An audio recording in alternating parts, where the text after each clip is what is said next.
Y muy a propósito de la agenda, nos preguntamos, ¿son suficientes las capacidades defensivas de la OTAN frente a la amenaza rusa? Es la cuestión que quedó en el aire después de denuncias en las últimas semanas sobre varias incursiones aéreas en países de la alianza. Polonia y Estonia y al parecer, probablemente Dinamarca fueron los últimos afectados. Y preocupa que no haya preparación suficiente, vista la agresión todavía en curso en Ucrania. Vamos por eso a analizar este tema con Jaciel Álvarez. Él es politólogo por la Universidad Santiago de Compostela, máster en Seguridad, Defensa y Geoestrategia por la Universidad a Distancia de Madrid y también ha trabajado como militar profesional. Jaciel, gracias por estar en Directo América. ¿Qué tal? Muchas gracias. Bueno, pues es un gusto y a propósito de la noticia que veíamos hace un momento, los países europeos y la OTAN acusan a Rusia de querer poner a prueba a la alianza con estas incursiones de drones o de aviones de combate en espacios aéreos de países miembros. Aunque Rusia ha negado tajantemente los hechos, ¿cómo analizas tú el actuar del Kremlin y cuál sería el objetivo al realizar estas incursiones? Pues aquí tenemos tres frentes. El primer frente que se está debatiendo estos días es el uso de las interferencias por parte de Rusia para disromper, para molestar, para perturbar telecomunicaciones y también vuelos de los países de la OTAN. Hemos tenido el caso hace unas pocas semanas del vuelo de Ursula von der Leyen a Bulgaria, creo que fue afectado en su GPS supuestamente por algún elemento de interferencias de origen ruso. Hemos tenido esta semana también, en mi caso, en el caso de España, una interferencia denunciada por el vuelo de la ministra de Defensa, Margarita Robles, y hay otros tantos casos. Ese sería un frente, interferencias generadas por Rusia. El segundo frente serían incursiones de drones, de vehículos aéreos no tripulados que habrían entrado desde el espacio ruso o bielorruso en las últimas semanas y también en los últimos meses e incluso años en territorio de la OTAN. Digo las últimas semanas porque el caso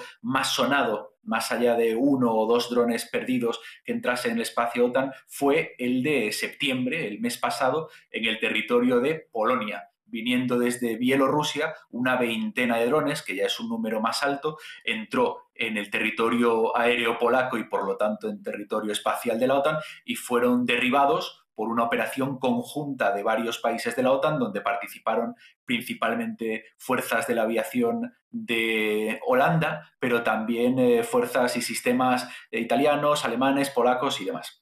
El tercer frente que tendríamos después de las interferencias, después de los drones, es el frente de las incursiones de cazas, de vehículos tripulados, de vehículos con un soldado, con un operario pilotándolos. Serían, por ejemplo, el caso también hace un par de días denunciado por Estonia, por ejemplo, en el cual tres cazas MiG-31 entran en el espacio aéreo estonio, báltico, y son escoltados, son expulsados, son acompañados hacia afuera de este espacio territorial por también una operación conjunta de la OTAN con tripulantes y con aviación de Suecia, de Finlandia y de Italia, que forman parte de una operación conjunta que la OTAN tiene desplegada en la zona para disuadir cualquier intento ruso o bielorruso de penetrar en el espacio OTAN. Hay una primera operación que la OTAN tiene desplegada, que es la de patrulla báltica, donde cooperan todos los miembros de la OTAN o los principales miembros de la OTAN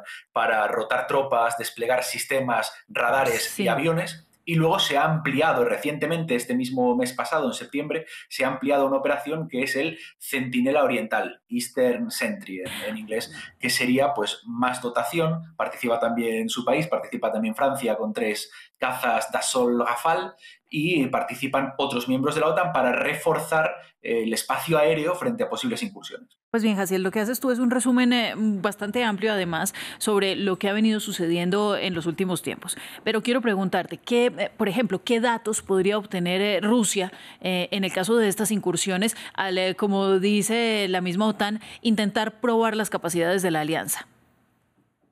Pues hay varias teorías en primer lugar. La primera es la que sostiene la OTAN y la Unión Europea, que son ataques deliberados para obtener informaciones, como dice usted, acerca de las reglas de enfrentamiento, las Rules of Engagement, las ROE de la OTAN, que significan ni más ni menos de cómo procede el sistema de defensa de la OTAN ante determinadas diferentes amenazas. Esto es secreto. Las reglas de enfrentamiento siempre son secretas. Entonces, una potencia que quiera saber cómo va a responder el enemigo, saber cómo va a responder la OTAN, en el caso de Rusia, tiene que hacer lo que en el mundo militar llamamos tanteos, tiene que poner a prueba sus defensas para saber cómo va a responder.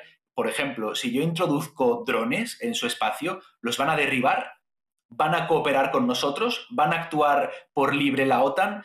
Si yo introduzco un avión, ¿se van a atrever a disparar? ¿Van a escoltarlo fuera del espacio aéreo? ¿Van a llamar a consultas al artículo 4, que es un artículo de la OTAN en el cual unos miembros llaman a otros miembros para preparar algún tipo de acción defensiva, que sería el artículo 5, ¿no? Una acción defensiva conjunta.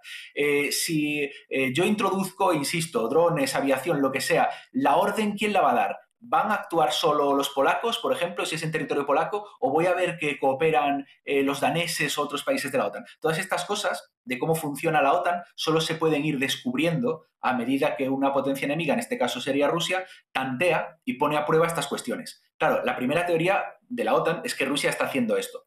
La otra teoría, que es la que defiende Rusia, es que son accidentes, que son incidentes, que los aviones que entraron en espacio aéreo estonio apenas se desviaron ligeramente y que iban a territorio ruso, al enclave ruso de Kaliningrado. Hablan de que los drones, por ejemplo, se perdieron, se extraviaron por el efecto de la ciberguerra y de la guerra electrónica, y que incluso Bielorrusia fue la que llamó a los polacos para cooperar en derribarlos, que fue un accidente. Y hablan, en el caso de las interferencias que han afectado a los aviones de Ursula von der Leyen o de la ministra Robles de España, hablan de que son interferencias habituales en cualquier campo de batalla, como las hay, yo qué sé, pues en la zona de Israel, en la zona del Líbano, y que serían accidentales y no buscadas por Rusia para provocar ningún tipo de sabotaje. Bueno, Entonces en ese Rusia terreno. niega que sean acciones unidireccionales, pero incluso habiendo sido accidentales, la inteligencia, o sea, la información militar que producen estas incursiones es extremadamente valiosa para los rusos. Bueno, entonces nos movemos en este terreno de posibilidades. Ahora, ¿tú consideras que Rusia tiene actualmente la capacidad para emprender nuevas confrontaciones? Nuevas confrontaciones en el sentido de ampliar la guerra, entiendo que me pregunta, a otros países del espacio OTAN.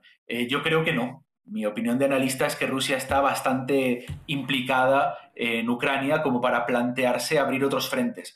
Tenemos este mensaje que hemos escuchado desde 2022 muchas veces en fuentes de la OTAN de que Rusia ha demostrado ser una potencia militar de segunda o tercera categoría al ser incapaz de avanzar en Ucrania o hacerlo a un ritmo muy, muy lento a lo largo de varios años ya. Hay esta narrativa de que Rusia es un país que está ya cansado, que está agotado, que ha fundido, ha dedicado ya sus mejores recursos militares y humanos en una guerra que es la de Ucrania y que ya no tiene mucha capacidad para hacer ninguna otra cosa. Y luego, curiosamente, hay también el discurso, también desde fuentes de la OTAN, curiosamente contrario, ¿no? Y contradictorio, de que Rusia es un gran peligro, una amenaza inminente, que en 2026 o 27 o 2030 podría estar invadiendo otros países de la OTAN, podría atacar los países los bálticos, podría atacar los países escandinavos, quería decir, y que podría ser una amenaza para otros países de la OTAN. Porque este discurso también, movido desde la OTAN y desde la Unión Europea, fundamenta y legitima la política económica del rearme y que el ciudadano preocupado por posibles invasiones rusas de medio continente esté más dispuesto a dedicar parte de su dinero público y del presupuesto europeo a las políticas del rearme y de defensa. Entonces Bueno, hay un doble discurso por parte de la OTAN que yo creo que la parte más real de él es que Rusia no está ahora mismo seguramente en condiciones de iniciar grandes operaciones militares contra otros países, lo que no quita que sí esté en condiciones y seguramente sí esté llevando a cabo pequeñas operaciones, pequeños tanteos, pequeñas incursiones que sirven, ya digo, sobre todo para averiguar y mapear y conocer las capacidades defensivas de la OTAN y también para incordiar de alguna forma a la OTAN, porque no recordemos que la OTAN está prestando a Ucrania espacio, dinero, inteligencia en su guerra contra Rusia. nos quedamos sin tiempo, Jaciel, muy brevemente. Los países europeos han dicho que responderán a cualquier agresión. Donald Trump que tendría que derribar cualquier aeronave que violase el espacio aéreo. Sin embargo, más allá de esta retórica que entendemos perfectamente en el campo diplomático, ¿responder no implicaría directamente entrar en guerra con Rusia? Claro, ese es el gran problema. Por eso yo hablaba antes de las reglas de enfrentamiento. Aquí los socios de la OTAN tienen que medir, y su ingeniería interna, militar y de jerarquías lo miden muy cuidadosamente, qué acciones son cautelosas, qué acciones son de buen juicio a la hora de detener, por ejemplo, una incursión de drones, y qué acciones serían peligrosas y podrían llevar a una escalada, que es lo que hemos tenido siempre de fondo durante estos años, el miedo a una escalada en el cual una guerra, un conflicto regional localizado, pues se incrementase a una potencial tercera guerra mundial con recursos nucleares, con capacidades nucleares. Entonces, en esta tensión es donde se tiene que mover ahora la OTAN con sabiduría. ¿Cuál es el problema? Que hay países, digamos, más conscientes de este riesgo de escalada y por lo tanto más aversos, más reacios hacia actuar descuidadamente o de forma desproporcionada, y hay otros países más hostiles contra Rusia. Son los países bálticos, es algún escandinavo, también los finlandeses, por ejemplo, es Polonia. Son países que, por ejemplo, le han pedido a nuestra ministra, a la ministra Margarita Robles de Defensa de España, que pase, nuestros vehículos, nuestros cazas españoles pasen de estar en una misión de policía aérea. Esto significa identificar posibles riesgos, informar de ellos y ya está, que pasen de policía aérea a defensa aérea. Esto significa derribarlos, derribar drones rusos, derribar aviación rusa si fuera el caso, y esto ya nuestra ministra, por ejemplo, ha dicho que tendremos que verlo y negociarlo, porque una cosa es dar avisos y cooperar en resolver problemas, y otra cosa es que otros países de la OTAN que no están en guerra directa ni declarada contra Rusia empezasen a disparar y a derribar activamente aviación del otro país, lo cual ya sería un riesgo de escalada. En esta tensión entre los socios más prudentes y los socios más beligerantes es en la que ahora la OTAN se tiene que mover si quiere evitar problemas mayores. Ahora, todo esto me recuerda el discurso de ayer de Volodymyr Zelensky ante Naciones Unidas, en el que dijo que las nuevas guerras o el futuro de los conflictos tenía mucho que ver con los drones, que incluso podrían en un futuro no muy lejano llevar ojivas nucleares. ¿Cómo se combate la amenaza de los drones? ¿Y cuál es en ese sentido la capacidad que tiene la OTAN? Pues es precisamente uno de los aspectos donde más se está innovando y donde se están haciendo grandes gastos tecnológicos. Hay un nivel micro, un nivel pequeño de cómo se combate un dron.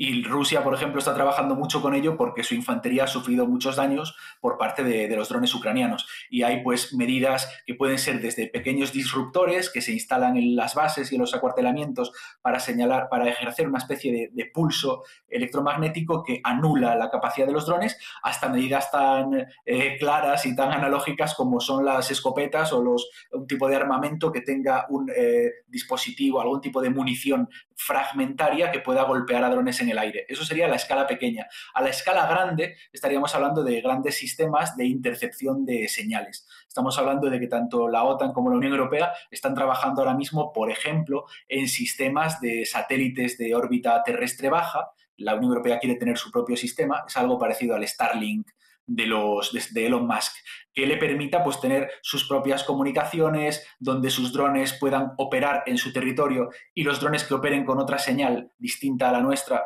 puedan ser anulados, y eso sería a nivel macro un gran programa de inversión de los cuales hay en el proyecto de rearme de la OTAN y la Unión Europea, que sería, pues, insisto, la ciberguerra y la ciberdefensa a gran escala, las capacidades de interferencia, las capacidades, suelen ser dos las interferencias posibles, el jamming, que es el bloqueo de señales de drones, y el spoofing, que es la introducción de datos falsos dentro de los sistemas de navegación de drones o de otras aeronaves. Y todo esto es una tecnología que se está desarrollando ahora mismo, en tiempo real. Pues Jaciel, muchísimas gracias por enriquecernos con tantísima información y que tengas un feliz día. Muchas gracias a ustedes. Continuaremos con la discusión después de la pausa. Ya volvemos con más noticias.